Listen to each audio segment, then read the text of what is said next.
کے اسباب ہوتے ہیں وہ سبب نظر آتا ہے، مگر خدا نے وہ بنایا کیسے ہے وہ نظر نہیں آتا۔ 90% زندگی کا عمل خدا کی اس رحمت کے ساتھ ہے، بلکہ ساری زندگی رحمت ہے۔ میں کیٹاگری دنیاوی حوالہ سے عرض کر رہا ہوں کہ جہاں جو چیز ہمیں نظر نہیں آتی۔ نمبر 2، چلو یہ بات اگر مشکل ہے تو یہ تو آسان ہوگی، آج تک کوئی دعوے سے کہہ سکتا ہے کہ میں نے اب تک کی زندگی میں جو کچھ کیا ہے وہ مجھے نظر آتا ہے؟ یہ کرامت کاتبین آج تک کسی کو نظر نہیں آئی۔ یہ دائیں والا اچھائیاں لکھتا ہے، یہ برائیاں لکھ رہا ہے، کبھی ان کو دیکھا؟ دیکھنا دور کی بات ہے، کبھی ان کی حرکت بھی محسوس کی؟ حرکت دور کی بات ہے، کبھی ان کا بوجھ محسوس نہیں کیا؟ کندھے پہ پٹکا بھی رکھا ہو تو محسوس ہوتا ہے کہ کوئی بوجھ ہے،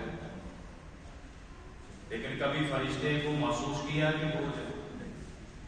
اس سے بھی اوپر کی بات ہے، نہ نظر آتے، نہ محسوس ہوتے، کبھی ان کے ہاتھوں میں چلنے والی قلم اس کی آواز کبھی آئی؟ جو لکھ رہے ہیں وہ انگلی سے تو نہیں لکھ رہے، حدیث میں ہے کہ ان کے پاس قلم بھی ہے جن کے ساتھ میرا ہر سانس لکھ رہے۔ جب یہ نظر نہیں آ رہے بولیے تو ہمارے اپنے عمل ہمیں نظر آئیں گے؟ تو یاد رکھنا، جیسے آنکھ بند ہو کے قبر میں اترنا ہے، جو کچھ کیا ہے سب کچھ نظر آ رہا ہے۔ تو مقدر شروع کہاں سے ہو رہا ہے؟ بولیے۔ بے شک یہ بھی تقدیر ہے، یہ بھی مقدر ہے، انکار نہیں ہے، لیکن حقیقت کی طرف جائیں۔ لوگ کہتے ہیں دنیا میں مقدر بناؤ، میری گزارش یہ ہے کہ مقدر بے شک بناؤ، لیکن مقدر کی ابتدا اصل میں قبر سے ہوتی ہے۔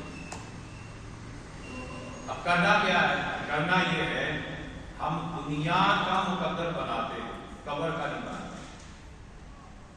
جہاں سے تقدیر اصل ہمیں ہر چیز کا آغاز ہونا ہے۔ اس لیے اس جملے کو یاد رکھیے گا، اپنی اندھیری قبر کو روشن کرنے کی خود تیاری کریں۔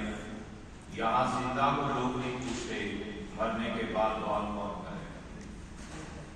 تو میں کہوں گا کہ اصل مقدر تو وہاں بن رہا ہے کہ جب کوئی پیار سے تیرے لیے ہاتھ پیچھے اٹھائے گا، اور وہاں پھر جو خوشی نصیب ہوگی نا، پھر پتا چلے گا کہ ہاں اصل تقدیر تو یہ ہے، اصل میری تیاری جو دنیا میں کر کے آیا ہوں یہ ہے کیا کہ میں کسی کو نیک بنا ہے، میں اپنی اولاد کو اپنے لیے دعا کرنے والا بنا ہے، کوئی پیار، کوئی محبت، کوئی سجن، کوئی بیلی، کوئی یاد، ایسے میں مجلس میں بنا آیا کہ جو اب بھی مجھے یاد کر کے روتے ہیں اور میرے لیے ہاتھ اٹھاتے ہیں۔ اس لیے میرے آقا علیہ السلام کی ابن ابی دنیا کی حدیث ہے کہ حضور سید کائنات نے میں نے پہلے بھی سنائی ہے، آقا کی حدیث ہے کہ جب کسی بھی شخص کے ماں باپ سے، اس کے بھائی بہن سے، اس کے کسی رشتہ دار سے، اس کے کسی دوست سے اور اولاد سے کوئی اس کے لیے سارے ثواب کرتا ہے، دعا کرتا ہے، تو اس کی وہ دعا تحفہ بنا کر فرشتہ جنت کے تھال میں لے کر اس کی قبر پہ کرتا ہے اور کہتا ہے کہ دیکھ تیرے فلاں نے، نام لے کر کہتا ہے، فرشتہ نام لے کر کہتا ہے، کیا اگر ماں ہوگی تو ماں، باپ ہوگا باپ، اگر بہن بھائی ہے تو ان کا نام لے گا، دوست ہے تو ان کا نام لے گا، اگر کوئی اپنے اہل خانہ سے اولاد ہے تو اولاد میں سے جس نے بھیجا، بیٹی بیٹا، اس کا نام لے گا، نام لے کر بتائے گا فلاں نے تیرے لیے تحفہ بھیجا ہے۔ اب وہ تحفہ کیا ہے؟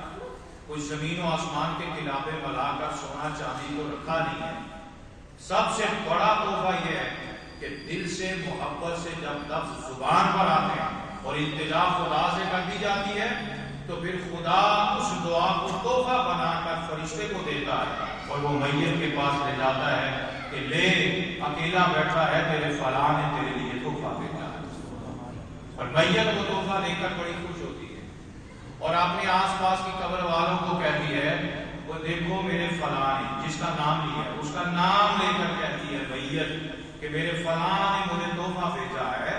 ایسا تحفہ تمہیں بھی آتا ہے؟